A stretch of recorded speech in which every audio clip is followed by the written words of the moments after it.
अरे भाग्यवान, मेरे जूते कहाँ रखे हैं? मुझे बाहर जाने में देर हो रही है। तभी मालती कमरे में आती है। ये रहे आपकी जूते। मैं इन्हें साफ करने के लिए ले गई थी। अरे वाह, तुम कितनी समझदार हो। मेरे बिना कुछ कहे ही सारे काम कर देती हो। तभी मालती झिझकते हुए रमेश से कहती है, सुनिए जी, आपसे एक बात कहूँ, बुरा तो नहीं मानेंगे ना? अरे नहीं नहीं, बेफिक्र होकर कहो। शादी से पहले मैं अपने मायके में नौकरी करती थी।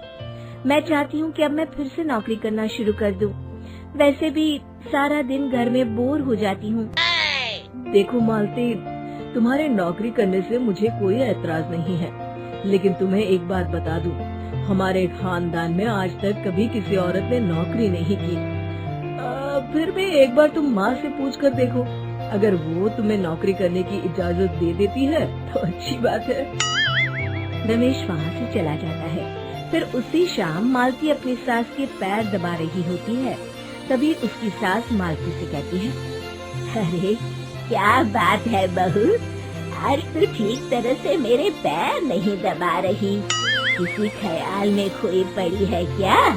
मैं भी तो जानूं आखिर बात क्या है। दरअसल वो माँ जी। अरे हाँ हाँ बोलो, इतना सोच क्यों रही हो? माँ जी, अगर आप बुरा न माने तो मैं नौकरी करना चाहती हूँ। घर के काम करने के बाद मेरे पास काफी वक्त बच जाता है। मालती की ये बात सुनकर उसकी सास गुस्से में कहती है, अरे बहू, तेरी तबीयत तो ठीक है ना? आज ये कैसी बहकी बातें कर रही है? भला हमारे खानदान में आज तक कभी किसी औरत ने नौकरी की है जो तू नौकरी करने की बात कर रही है? अरे बहू, तू क्या रिश्तेदारी में हमारी नाक कटाना चाहती है? जितना जल्दी हो सके अपने दिमाग से नौकरी का भूत उतार दे। और अब जा, जल्दी से रसोई में जा, खाना बनाने का वक्त हो रहा है। मालती मन मार कर खाना पकाने के लिए रसोई घर में चली जाती है। अगले दिन, नमस्ते माँ जी, कैसी हैं आप? अरे आओ आओ दिवाकर बेटा, बैठो, मैं तुम्हारे लिए चाय मंगाती हूँ। बहू, जरा एक कप चाय तो लेती आना। फिर दिवाकर एक फाइल खोलकर मालती की सास के सामने रख देता है। ये देखिए माँ जी, ये है पिछले महीने का हिसाब और ये रहे मुनाफे के रुपए। एक बार हिसाब देख लीजिए और इन कागजों पर अपने दस्तखत कर दीजिए। अरे दिवाकर बेटा, मैंने भला आज तक कभी तेरा हिसाब देखा है जो अब देखूंगी? ला बता, कहाँ दस्तखत करूं?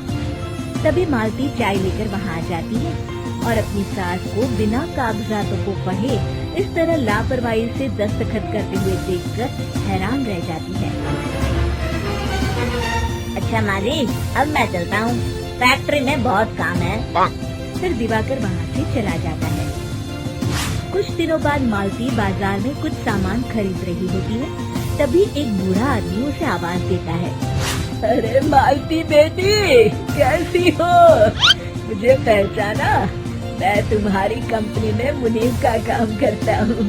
हाँ चाचा जी, मैं आपको बिल्कुल पहचानती हूँ। कहिए, कैसे हैं आप? मैं तो ठीक हूँ। कंपनी में कुछ भी ठीक नहीं चल रहा, यहाँ तक कि हमें ठीक वक्त पर तनख्वाह भी नहीं मिलती। ये आप क्या कह रहे हैं? अब क्या बताऊँ, आप लोग तो कभी हिसाब किताब देखने दफ्तर आते नहीं। मेरी मानो तो एक बार आप लोग दफ्तर आकर सारा हिसाब किताब देख लो, आपको असलियत पता चल जाएगी। अच्छा बेटी, अब मैं चलता हूँ, देर हो रही है। फिर वो बूढ़ा वहाँ से चला जाता है। वहीं दूसरी तरफ मालती घर पहुंचकर अपनी सास को सारी बात बताती है। तभी वहाँ रमेश भी आ जाता है, लेकिन मालती की सास मालती की किसी भी बात पर विश्वास नहीं करती। तभी रमेश कहता है, अरे माँ, बिना आग के कभी धुआं नहीं उठता। जब मालती इतना कह रही है तो हमें एक बार दफ्तर चलकर देख लेना चाहिए। वैसे भी हम लोग काफी दिन से अपने दफ्तर नहीं गए हैं। इस तरह किसी एक आदमी के भरोसे काम छोड़ना मुझे भी ठीक नहीं लगता। अगले दिन वे सभी अपने दफ्तर पहुंचते हैं और सीधे दिवाकर के कैबिन में जाते हैं। अचानक सबको एक साथ देखकर दिवाकर चौंक जाता है। अरे माँ जी, आप सब लोग अचानक यहाँ कैसे आ गए? अगर कुछ काम था तो मुझे एक फोन कर दिया होता, मैं आपके घर आ जाता। तभी मालती की सास कहती है, अरे दिवाकर बेटा, आज मैं हिसाब देखने दफ्तर आई हूँ। जरा मुझे पिछले 6 महीनों का हिसाब दिखाना तो बेटा। दिवाकर घबराते हुए हिसाब की फाइल मालती की सास को देता है। मालती की सास फाइल लेकर मालती को देती है और कहती है, ले बहू, देख ले हिसाब। मालती फाइल को बड़े गौर से देखती है और अगले ही पल उसे सारी गड़बड़ी समझ में आ जाती है। वो अपनी सास से कहती है, माँ जी, मुनीम चाचा बिल्कुल सही कह रहे थे। हमारी कंपनी में पिछले 6 महीनों में जितना मुनाफा हुआ है, हमें उसका आधा पैसा भी नहीं मिला।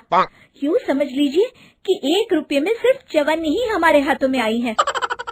मालती की बातें सुनकर मालती की सास गुस्से से दिवाकर को पूछती है, क्यों दिवाकर, मेरी बहू जो कह रही है वो सच है? दिवाकर समझ जाता है आज उसका भांडा फूट चुका है। वो गिड़गिड़ाते हुए कहता है, मुझे माफ कर दीजिए माँ जी, मैं पैसों के लालच में अंधा हो गया था। अरे वाह दिवाकर, तू तो एक नंबर का चोर निकला। इतने दिनों से मैं तुझ पर आंख बंद करके भरोसा करती रही और तू मुझे ही चुना लगाता रहा। अभी के अभी निकल यहाँ से और दोबारा अपनी शक्ल मत दिखाना। दिवाकर वहाँ से भाग जाता है। मालती की सास मालती को शाबाशी देते हुए कहती है, बहू, आज मैं समझ गई कि पढ़ाई लिखाई हमारी जिंदगी में कितनी जरूरी है। मैं बहुत किस्मत वाली हूँ जो मुझे तुझ जैसी